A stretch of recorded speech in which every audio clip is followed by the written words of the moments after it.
any coal in the stove, and you freeze in the winter, and you curse to the wind at your fate. When you haven't any shoes on your feet, and your clothes seem to better, and you look 30 pounds underweight. When you go to get a word of advice from the fat little pastor, he will tell it's about evermore. But you hand it to your back, rat-a-tat, at the window. At the window. See how love lights out the door. For money makes the world, the world, the world. Money makes the clinking, clanking sound of money, money, money, money, money, money, money, money. Get a little, money, money, money, money, money. Get together, work around, it makes the world go round.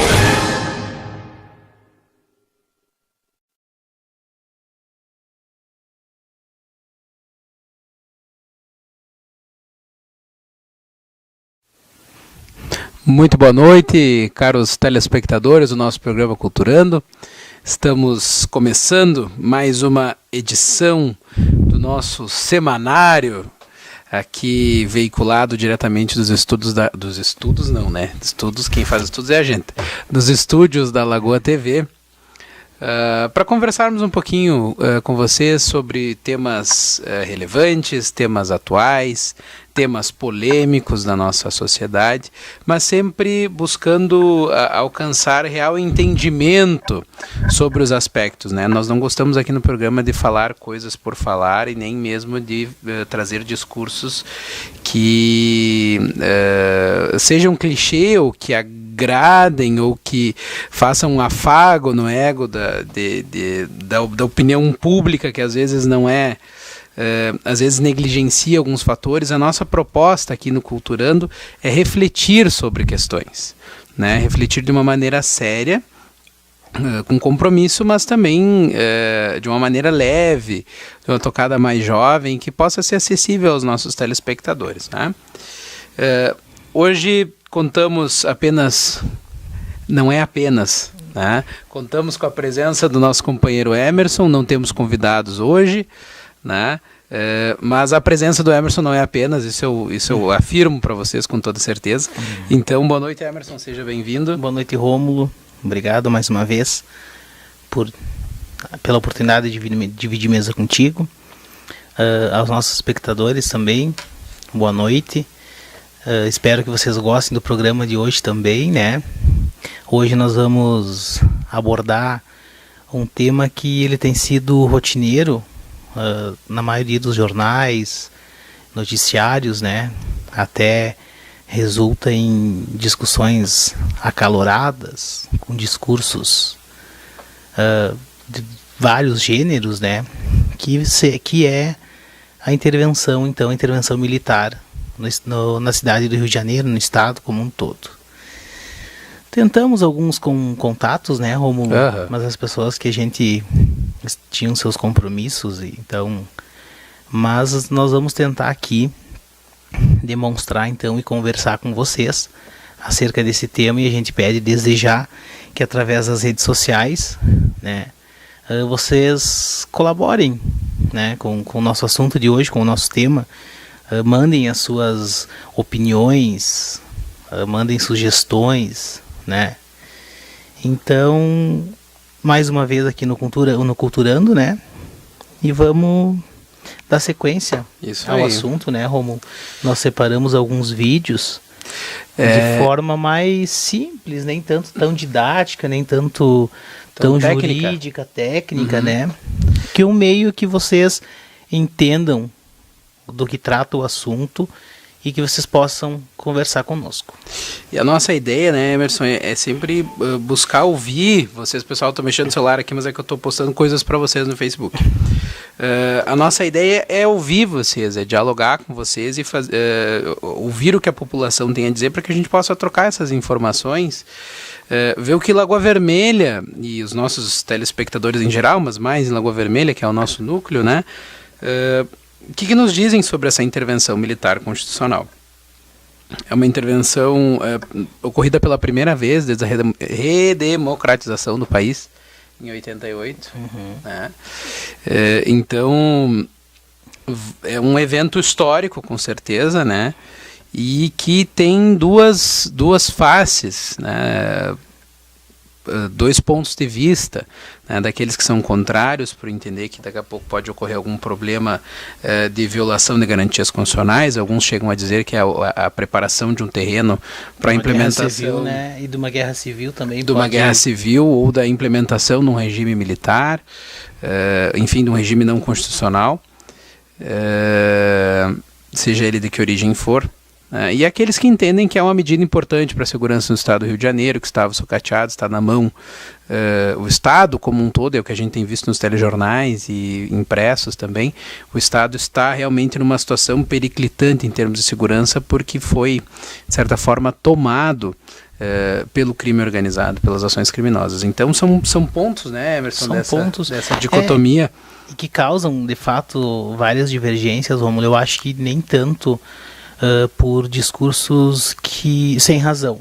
Eu acho que todos os discursos, tanto os discursos que defendem ou os discursos que são contra essa intervenção, eles têm a sua base de verdade, né?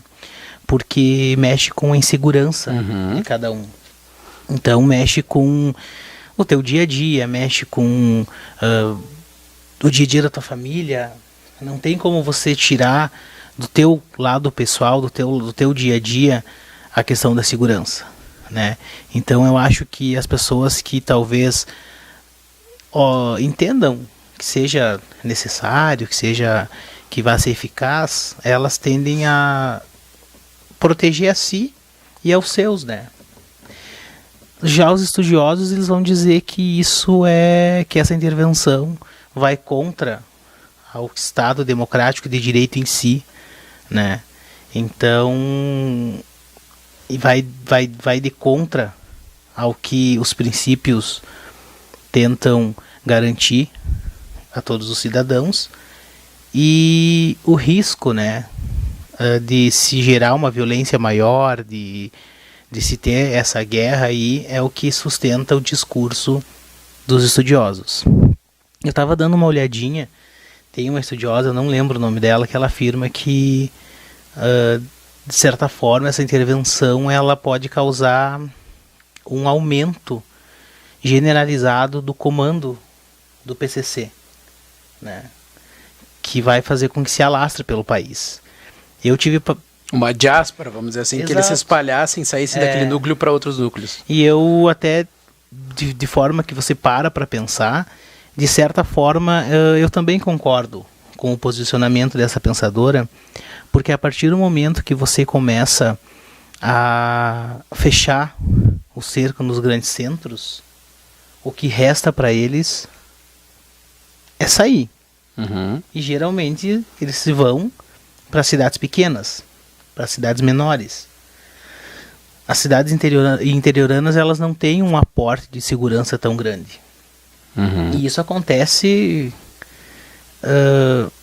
não vamos muito longe. Nossa própria cidade, dias atrás, com aqueles bloqueadores de alarme de carro, sabe? Foi uma coisa inédita aqui. Então, aos poucos, você vê que a criminalidade está saindo dos grandes centros da capital e se estabelecendo em cidades pequenas, né?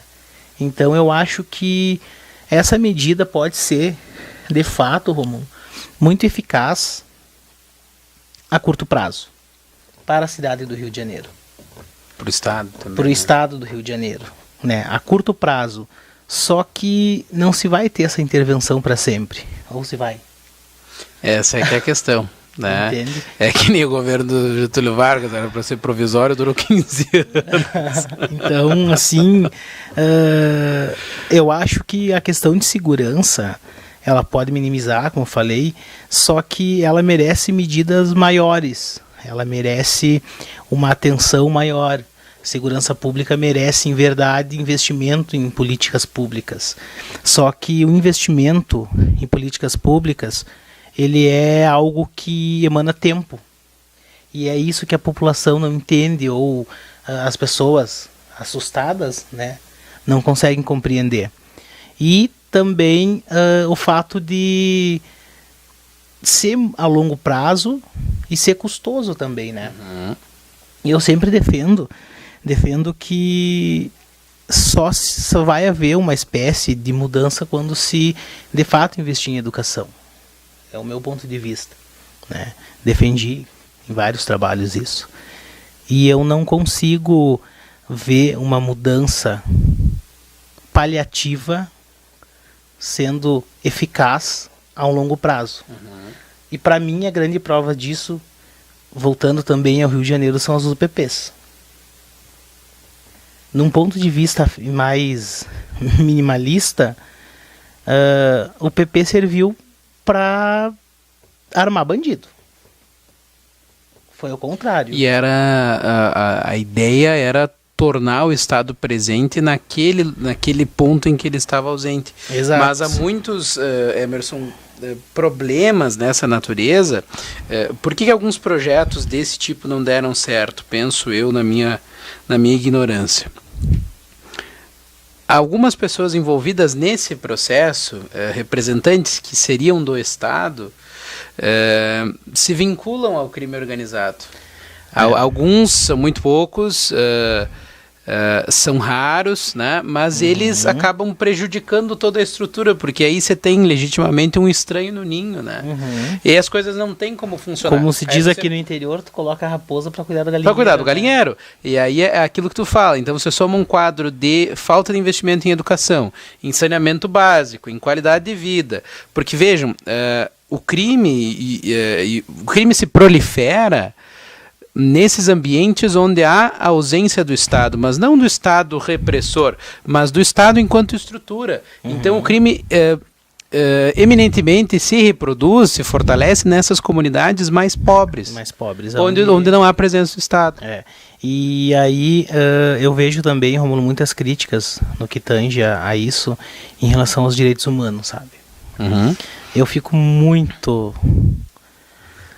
Não vou dizer o termo, quando dizem porque direitos humanos... É uma palavra composta, né? Direitos humanos, direitos humanos, cadê o pessoal dos direitos humanos? Direitos humanos defendem bandido, direitos humanos... Gente, direitos humanos defende garantias constitucionais. Direitos humanos defende que toda pessoa que seja processada, ela tenha o seu processo de forma justa, de forma igualitária, e que todo o aparato constitucional que a própria Constituição Federal Brasileira estabelece a todos os cidadãos sejam garantidos a ela. Isso são direitos humanos, sabe? A gente, dos direitos humanos, eu digo a gente agora porque eu gosto muito dessa área, enfim, nós não defendemos a impunidade. A gente defende sim a punibilidade. E em relação a essa intervenção também, Romulo, eu vi alguns dos questionamentos de alguns militares, um major que disse que os militares deveriam ser livre para atuar, ter poder de polícia, livre atuação, e também uma garantia de que essa livre atuação não fosse no futuro possibilitada uma comissão de verdade. Uma responsabilização por eventuais excessos. Então, assim, eu não consigo ver algo eficaz com uma coisa que já começa assim. Entende? Se fala de corrupção, se fala de tudo, o cara que é uma das pessoas que vai trabalhar com isso, que vai estar à frente de tudo isso, ele já quer uma blindagem acerca... Uma anistia. Uma anistia acerca do... Então ele pode tudo, ele pode fazer tudo, ele pode... isso também é um dos fatores que faz com que a gente repense a tal intervenção. Nos causa certo tipo de preocupação, né, por conta disso. Porque, justamente, Emerson, nós vivemos num Estado democrático de direito. Mas isso é lenga-lenga, isso é baboseira, deixa eu contar uma coisa. Esses dias um defensor público, que é meu amigo nas redes sociais, não mora aqui em Porto Alegre, fez uma postagem sobre, enfim, esses seres mitológicos que tem por aí, e eu fiz um comentário, e 2 pessoas vieram com uma ferocidade tremenda comentar o meu post, que nem era o pior que tinha lá, e eu disse, meu Deus, eu nem conheço essas pessoas, e essas pessoas me chamavam de petralha, mas eu não... Eu nunca votei no PT, gente. Eu não tenho vinculação partidária, não sou filiado a partido nenhum. Eu só simplesmente não concordo com algumas coisas e eu penso. E essa questão, eu disse, mas gente, não pode taxar as pessoas coxinha e petralha, o mundo não é só isso. Eu já fui xingado, mas a pessoa foi assim, porque o teu PT vai acabar com o Brasil em primeiro lugar, Meu querido. Deus do céu. Eu não tenho vínculo partidário com ninguém.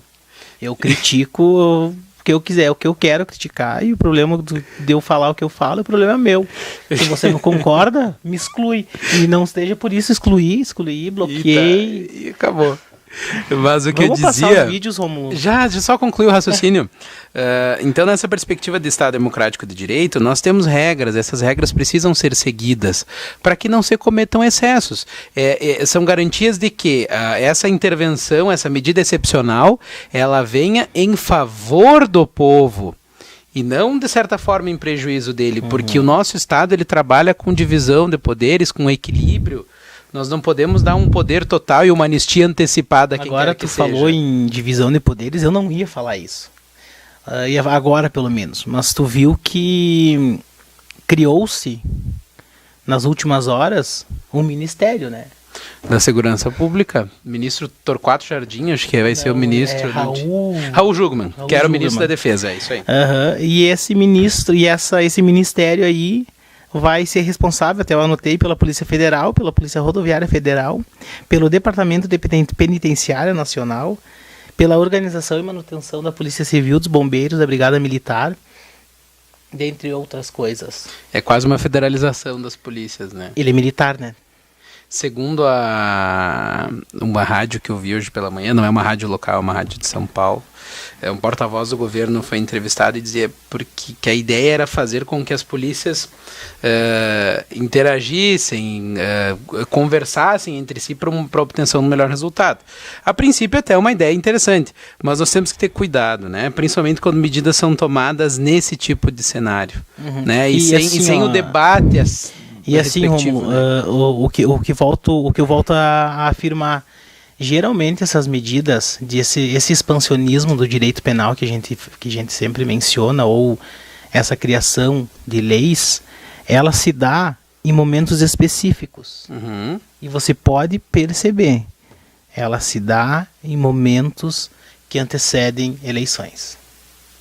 Porque você criar uma norma penal tão séria é você dar uma resposta imediata a um problema social, né? Um problema social que vai dar a entender que o problema está resolvido, a lei foi criada, tudo bem.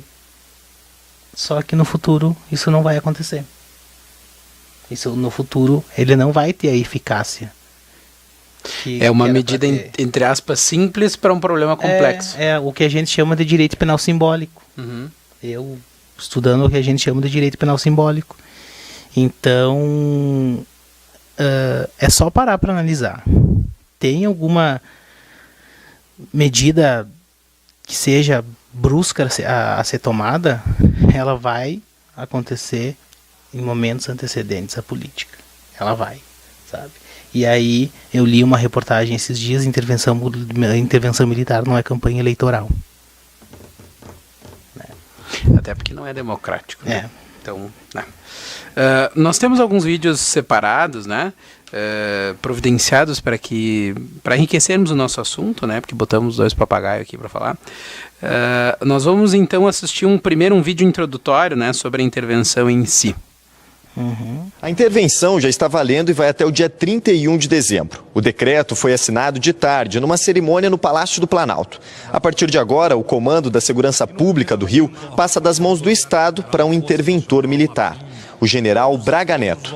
No discurso, o presidente Temer comparou o aumento da violência no Rio a uma metástase, quando o câncer se espalha por todo o corpo. Os senhores sabem que o crime organizado quase tomou conta do estado do Rio de Janeiro.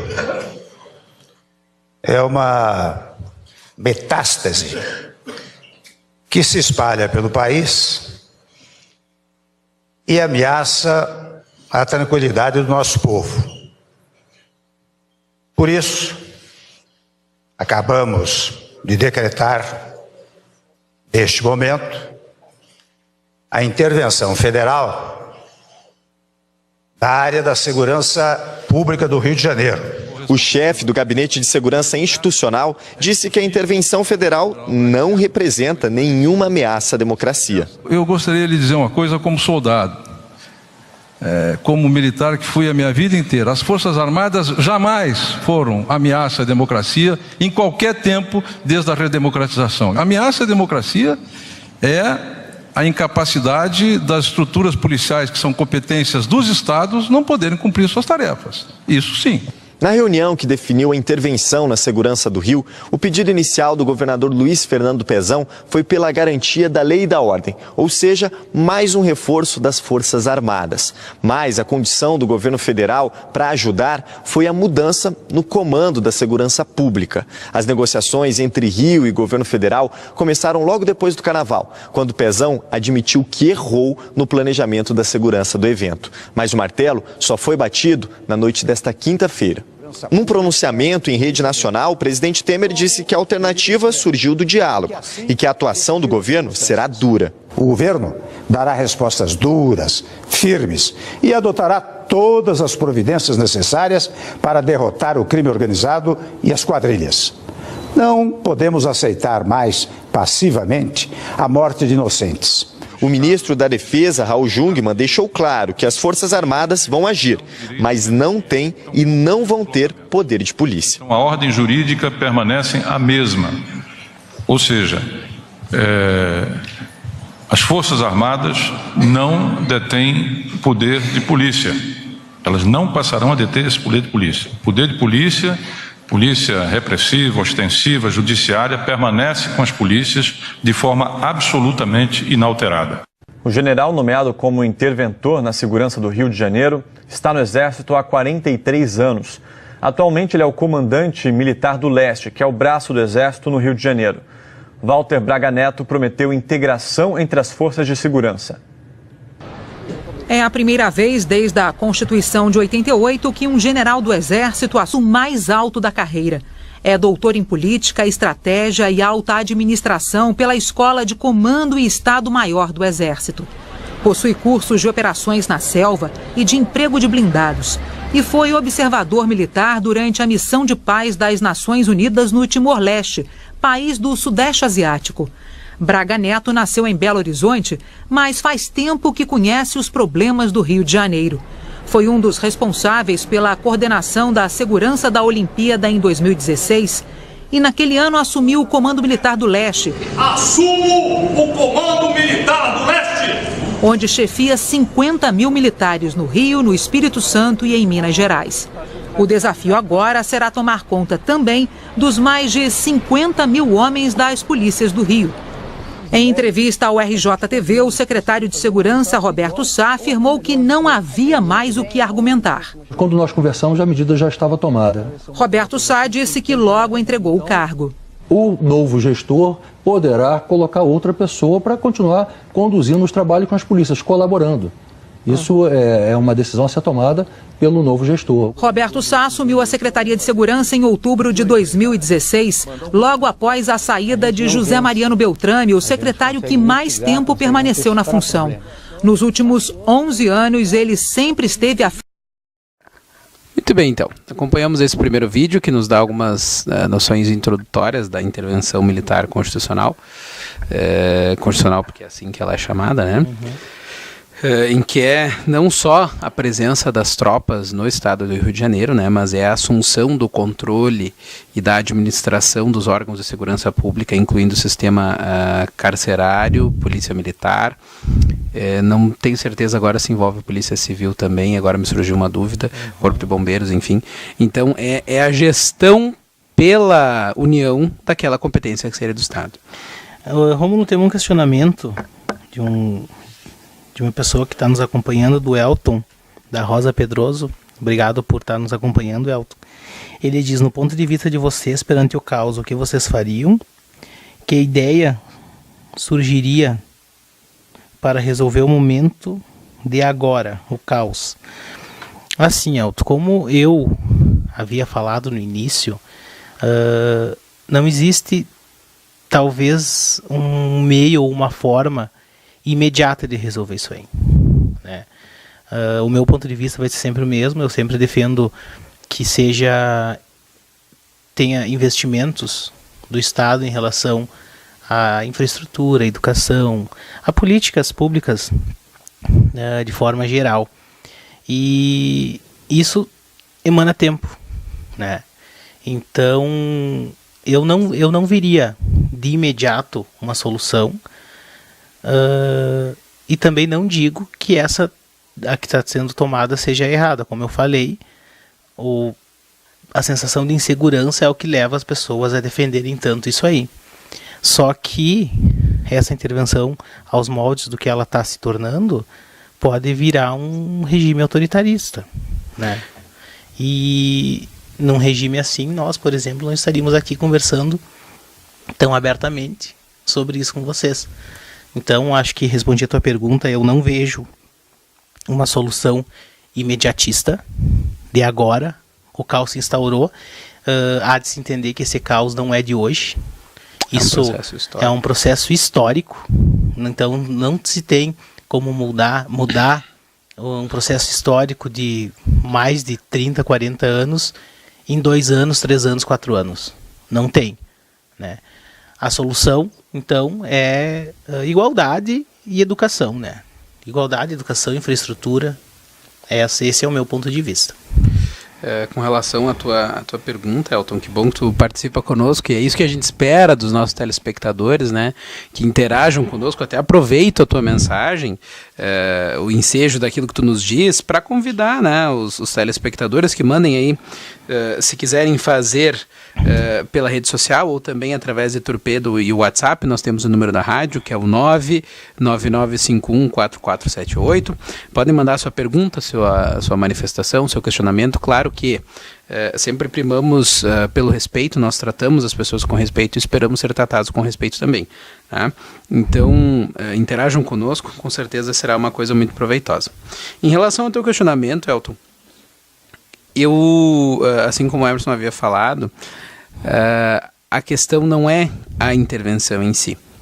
A questão é fazer com que a intervenção seja exatamente constitucional, que ela observe essas garantias do Estado Democrático de Direito, que os agentes que se excederem no uso das suas atribuições sejam sim responsabilizados, que essa intervenção seja para proteger a população e não que se torne uma forma de opressão da população. E quando eu digo população, eu me refiro muito às populações mais pobres que estão no meio dessas comunidades. Essas populações que estão ali do lado do crime organizado, que o traficante mora do lado, mora na casa, que eles não podem chamar a polícia, porque se eu chamar a polícia eles vão amanhecer com a boca cheia de formiga do outro lado. Então, que essas pessoas não se tornem objeto da intervenção. Essas pessoas têm que ser objeto de educação, de infraestrutura, entende? São medidas que precisam, talvez a intervenção, não sei se é a mais adequada, não tem, como o Emerson falou, não tenho certeza o tempo que vai nos dizer, mas ela precisa ser legal, precisa ser constitucional e precisa ser garantidora de direitos. Mais do que repressora, ela precisa ser garantidora de direitos. Deixa eu só concluir o raciocínio, desculpe. Ela precisa vir acompanhada de outras coisas. Ela precisa vir acompanhada de futuro investimento nas carreiras policiais, no pagamento de salários dignos aos policiais, né, para que os agentes da lei não se vejam tentados em algum momento a sucumbir à influência criminosa. Então, essa medida pode ser vamos dizer assim, um ponto e vírgula para dar uma segurada no que está acontecendo, mas ela não vai resolver. Tu ela sabe, precisa ser acompanhada de outras Rômulo, agora falando eu lembro da nossa época, da nossa primeira participação como ouvinte do Encontro de Ciências Criminais, que nós fizemos a análise do filme Tropa de Elite, né? E posteriormente... Era o 2, eu acho, né? Era o 1. E posteriormente veio Tropa de Elite e o inimigo agora é outro. Então, ali vocês podem ver no filme, vejam bem, o filme, não estamos afirmando nada, mas no filme, Tropa de Elite 2 principalmente, o principal agente criminoso era a polícia estadual.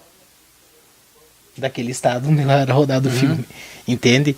Então, essencial, tu falou, com salários dignos, porque se você for parar para pensar também, um policial ganhar o que ganha para arriscar a sua própria vida e da sua família sabe? E a gente vê que esses serviços essenciais, eles estão todos em sucatas, né? Porque, olha, uma coisa que eu acho um absurdo, o salário que professores recebem. Como se não bastasse, esses salários estão sendo parcelados, né? Então são coisas que têm que ser pensadas. E aqui ainda estão sendo parcelados e pagos. No estado do Rio de Janeiro não estão sendo pagos, né? Agora até não sei se normalizou a situação, mas até um tempo atrás não estava. Rômulo, acerca da constitucionalidade dessa intervenção, nós temos um vídeo. Ótimo. Do professor Jean Bittencourt Menegas, né? Professor aqui da UPF. Ao contrário, Menegas Bittencourt. Errei até teu nome. Enfim, porque eu chamo só de Menegas, mas como eu tive um professor Menegas, entende? Então, enfim, tem o vídeo do professor Jean, ele foi um dos convidados que eu fiz, que eu convidei, aliás, para que participasse do programa, para que falasse dessa intervenção, só que ele está em aula. Então, com todo o respeito que é digno dele para com as pessoas, ele não nos deixou na mão, como diria. Ele fez um vídeo, né, dando o ponto de vista dele como professor de processo constitucional acerca da intervenção, que é o vídeo que a gente vai rodar agora. Muito bom, vamos acompanhar então. O decreto de intervenção realizado pelo Poder Executivo da União, no sentido de decretar a intervenção parcial no Estado do Rio de Janeiro com relação à segurança pública.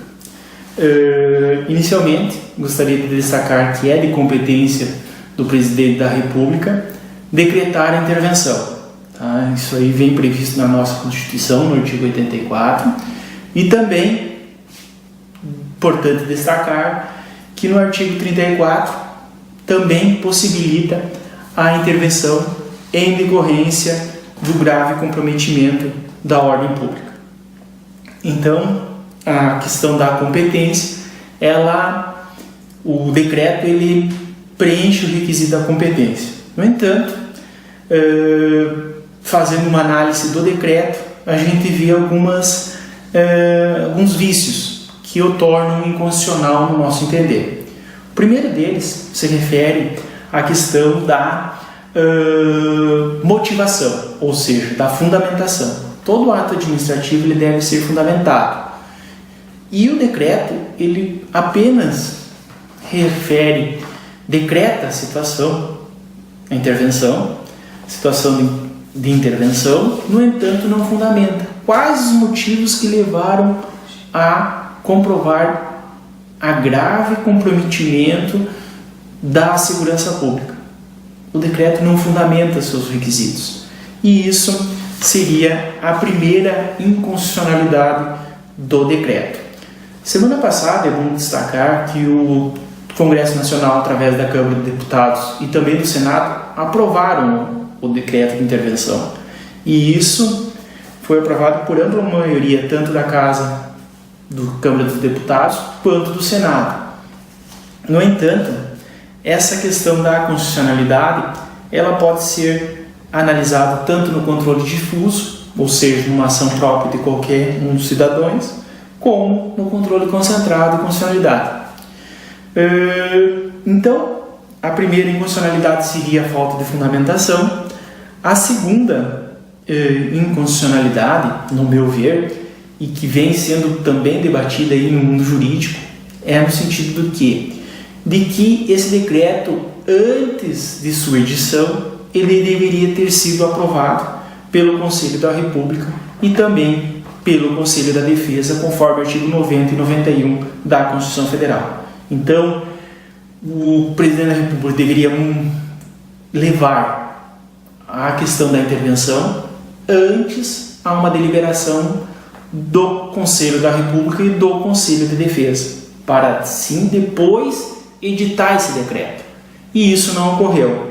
Então, além do decreto não estar fundamentado, ele também não passou pela aprovação prévia do Conselho de Defesa e do Conselho de República. Além disso, muitos constitucionalistas, a exemplo do Lênin Streck e também da doutora Heloísa Machado, que é da FGV de São Paulo, destacam uma problemática no decreto no sentido do quê? De nomear como interventor um militar.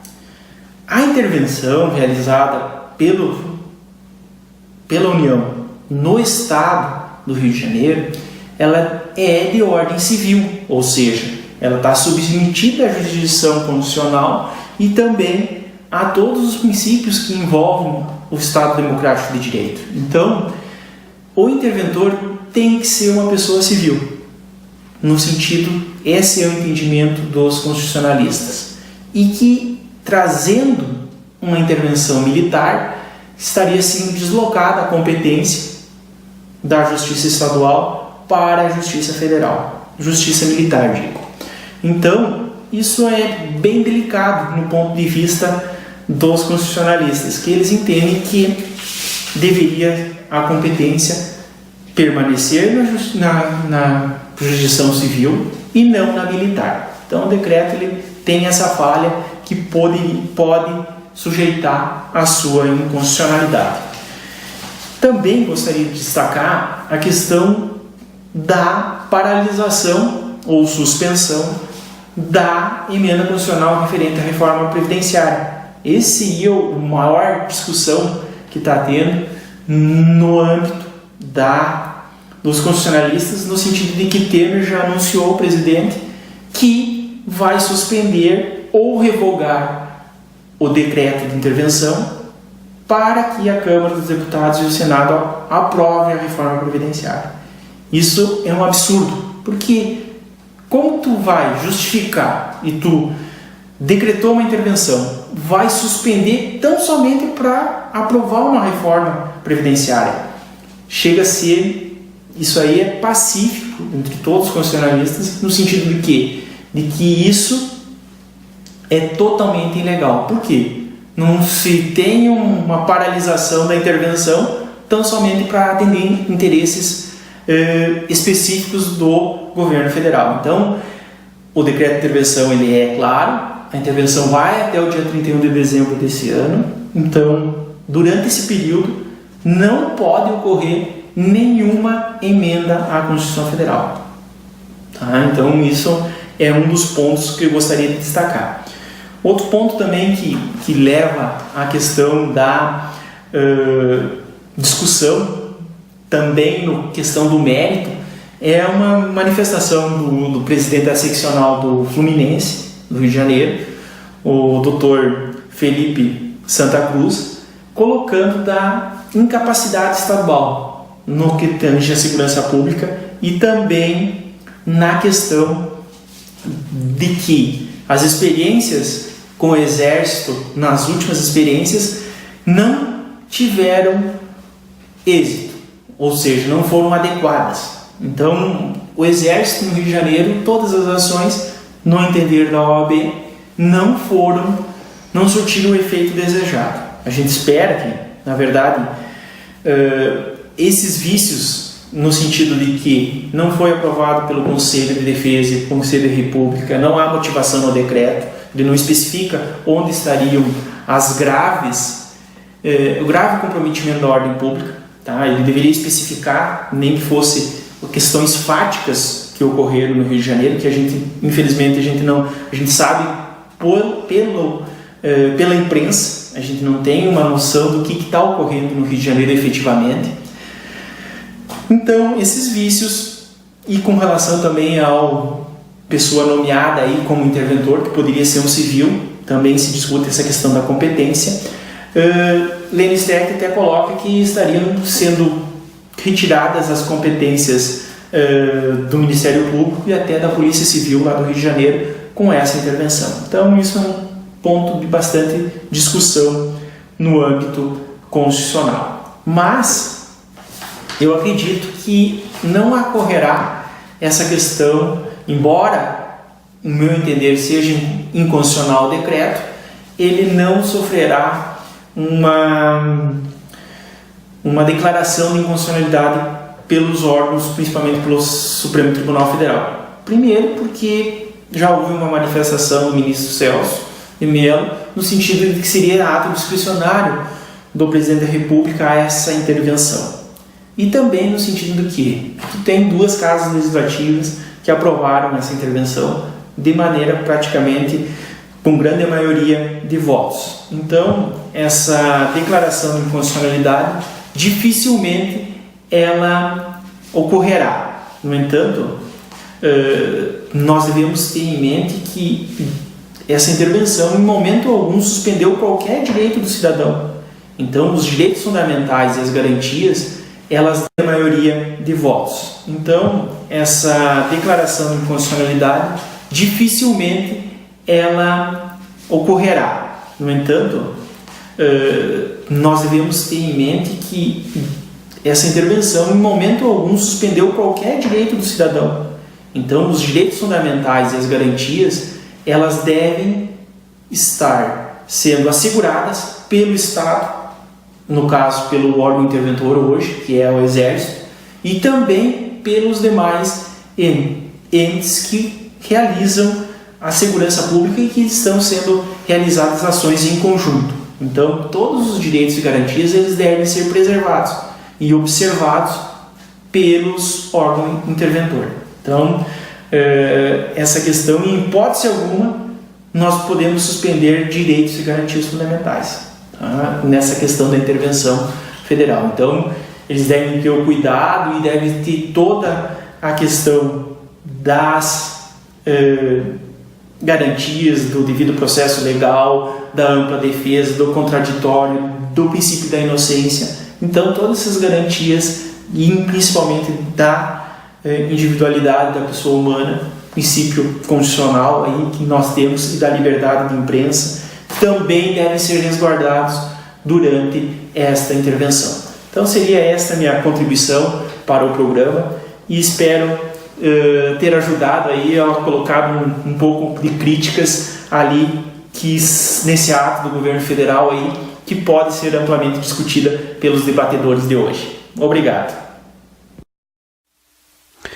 Muito bom, né? Doutor Jean, muito esclarecedor sobre o tema, os aspectos técnicos e legais do ato de intervenção. Forma simples, bem sucinta, mas muito clara, né?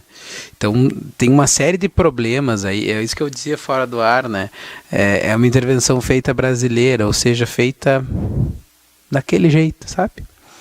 E é isso que nos compromete enquanto povo. Meu Deus do céu, será que o nosso ethos, a nossa identidade é fazer as coisas pela metade, é fazer do jeitinho, é fazer errado? Aí não tem salvador da pátria que resolva, até porque não existe, isso é mentira, né?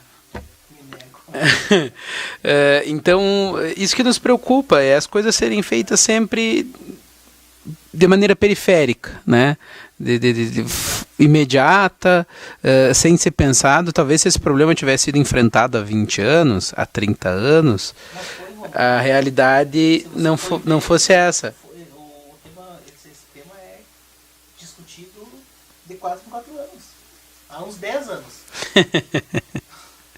Bom, mas aí não resolve, né? Nós precisamos de trabalho realmente, né, nessa área. Então é isso que a gente quer dizer, sabe? Que as coisas sejam feitas de maneira correta.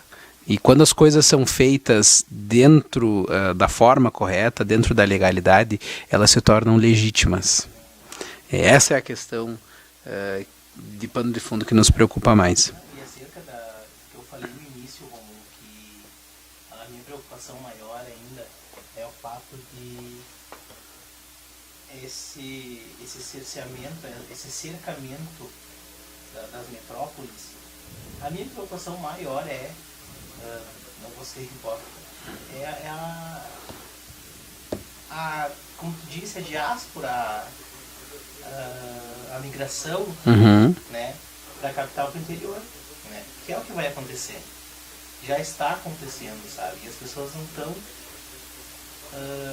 não conseguem... Se dando conta disso. Se dando conta, ou estão se dando conta, mas na verdade é uma coisa que também não está ao nosso alcance. Nós não temos um meio de combater isso aí, sabe? Eu digo assim, eu vim pra cá pensando, nós, por exemplo, há quanto tempo nós não saímos à rua à noite como nós costumávamos sair há 5, 6, 8 anos atrás, né? 5 anos de faculdade, 13 de formação, há 8 anos atrás, que a gente passava noites sentados na rua, praça, a rua, tomando chimarrão, conversando. Tava desligado. Eu não acredito que eu tava desligado. Obrigado, Dr. Dante, aí, pelo alerta. Eu não vou repetir tudo que eu falei. Mas, enfim, eu espero que tenha sido o programa esclarecedor, então, nesse sentido de que há de se pensar, a insegurança atinge a todos nós. Como eu falei, eu entendo os dois lados dessa intervenção, ou dos posicionamentos das pessoas acerca disso, contra ou a favor, né? E busquemos por mais investimento, né, Romulo? Mais, sei lá. Transformação profunda, né? Não medida paliativa, né? Mas o problema é real. O que a gente quer dizer é o seguinte: às vezes pode parecer que nós estamos negando o problema. Nós não estamos negando o problema. A falta de segurança existe, é preocupante, as pessoas estão num estado de violência terrível, mas nós precisamos tratar a causa desses problemas, né? Não só atuar lá na ponta, porque daí enxuga gelo, não resolve nunca, né? Mas vamos ver como é que essas coisas vão funcionar, né? Esperamos que seja o mais correto possível e com o menor dano possível, e digo mais, com o menor dano naquelas pessoas que não têm vez e nem voz, aquelas pessoas que não são ouvidas e que estão aí na cara do problema. É verdade. Tu sabe que falando em voz e vez, me chamou muito a atenção essa semana o vídeo, vai mudar um pouco de assunto, mas enfim, daquela menina da formanda de Direito da PUC São Paulo. Eu vou encontrar um meio de passar esse vídeo para vocês, esse discurso dessa menina, para vocês ouvirem e debaterem conosco. Mas procurem também no YouTube, coloque discurso, eu não sei, é Michelle, eu acho o nome da menina. Não sei. Discurso de Direito ou discurso formanda PUC São Paulo. Aquilo ali reflete muito, muito o que são os grandes centros do nosso país e o que as pessoas tidas hoje como minoria passam, né? Muito bem. Nosso programa está chegando ao final. Vamos mandar abraços, né? Hoje a gente deixou tudo para o final, então, né? Então um abraço para todos que nos acompanharam. A Flávia Hoffmann, né? Nicole Barreto, o Carlos Leal, nosso colega Tobias Franciscon, Manuel Genuato, Franciele Andrade, o Gunther, eu juro que eu estava esperando algum comentário teu. Vai terminar o programa e ele não veio. Acho que a Vivi não deixou. A Fábio Lima, Daniel Montovani, Cristiano Francisco Henrique, o Vini Hoffmann, o Léo Costa, Patrick da Silva Felipe, o Elton da Rosa, que participou conosco, né? Maiara Godinho, doutora Tânia Pimentel, o Roberto. Grande Roberto, nos acompanha. Porque eu erro sempre. Heineck. O André da Silva, Sayuri Mesomo também está nos acompanhando, o Dante. Então, gente, muito obrigado pela audiência, pela paciência de vocês. Espero que vocês tenham gostado do assunto, que vocês tenham compreendido o nosso ponto de vista em expor e a nossa intenção em expor esse assunto. E estamos aí, abertos a sugestões de temas. A mesa está aqui, sintam-se convidados. Quem quiser participar, nos chame, venham conversar conosco aqui. Não tenham medo, as câmeras não mordem. Isso aí. Tá? Muito obrigado, então, e uma boa semana a vocês. Muito bem, então, Emerson, obrigado. Parabéns pela escolha do tema, a sugestão foi sua, você que organizou a pauta, parabéns, foi uma pauta muito boa, muito interessante. Eu achei que eu não ia ter nada para falar, mas enfim, as coisas vão vindo, né? Então, agradecer aos meninos da equipe técnica que estão aqui conosco, né, aguardando alguns minutinhos que passamos no horário. O chefe, né, o Giovanni. O chefe, o Giovanni, ajudou, e eu não sei se tu mencionou o Carlos Roberto Della Valle Filho, está nos acompanhando agora, o Eduardo Mesomo e o Jarbas Dias da Silva. Então, um abraço para vocês. Obrigado pela sua audiência, pela sua paciência.